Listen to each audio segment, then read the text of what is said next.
That's just the reality. Because these brothers be like, no, it was the black woman. It was the black woman. Bro, you say, this chick is ugly. This chick ain't my type. Let me tell you something. I breed dogs. Dogs don't go off looks. They go off the strongest candidate to ensure the survival of their species.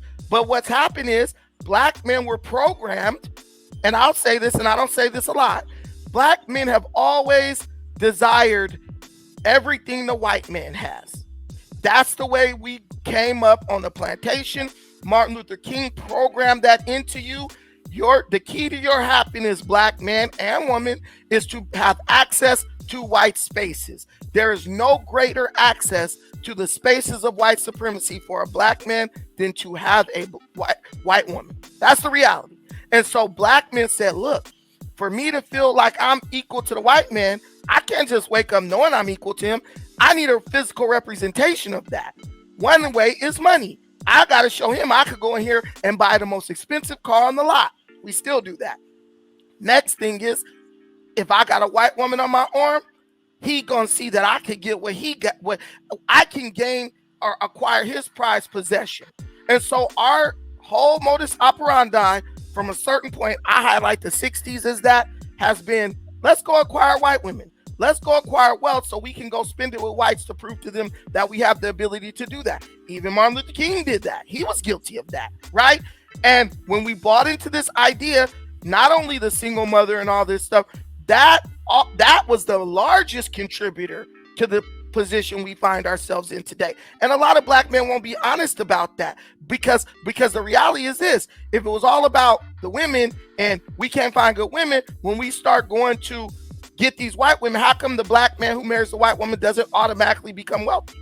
How come he doesn't automatically become this healthy, shining example of what it could have been like if black women would have just submitted to him? Or the black man who marries the Asian or the Mexican. It ain't the woman. It's you. That's all it is. Because 9 times out of 10, if you're a man and you've experienced with woman, what we now have is people saying, none of that's true. It wasn't us. In reality, there were no black women. There was nobody who was willing to submit. Everything you say is a lie if I went and found exactly what I was looking for in our community. That tells me it wasn't a lack of those women who want to do it.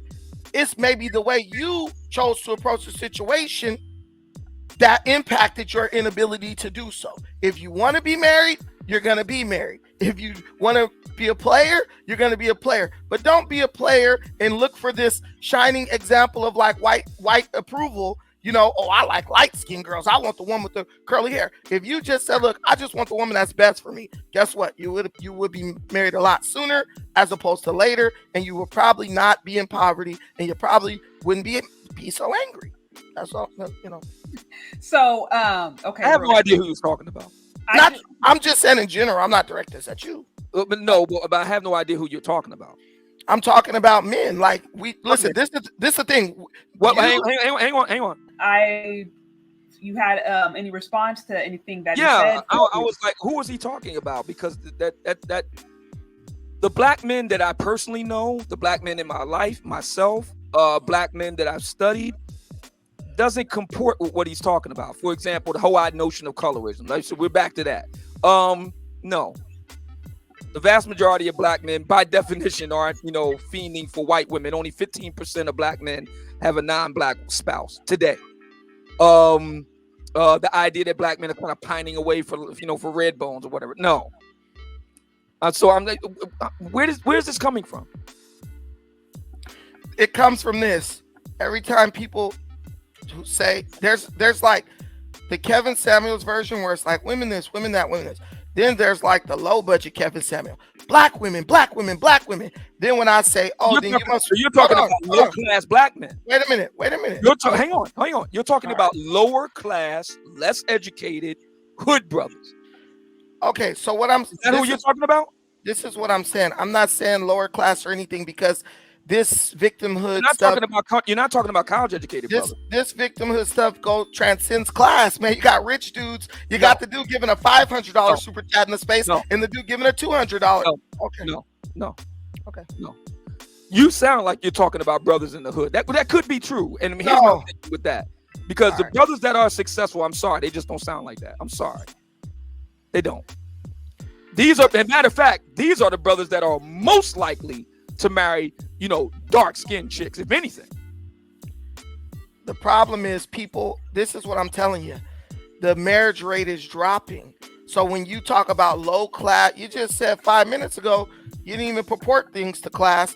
But what I'm saying is low class, no class, whatever. We always can do that.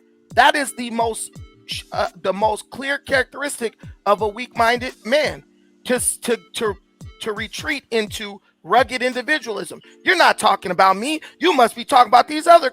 No, I'm talking about you and every other black man like you. You can't be talking about me. I'm talking about you and every other black man like you. You cannot be talking about me because everything you said does not apply to me. Oh man, you know what you say right now? Man, you acting like a female because you interrupted me. I didn't interrupt you. I didn't say nothing. Being interrupting has nothing to do with gender. Take your time. Go ahead. I'll just sit right here and relax. I'm just saying that I have no idea who you're talking about. The black you feel offended. The black men who are the most successful also are the most married to black women.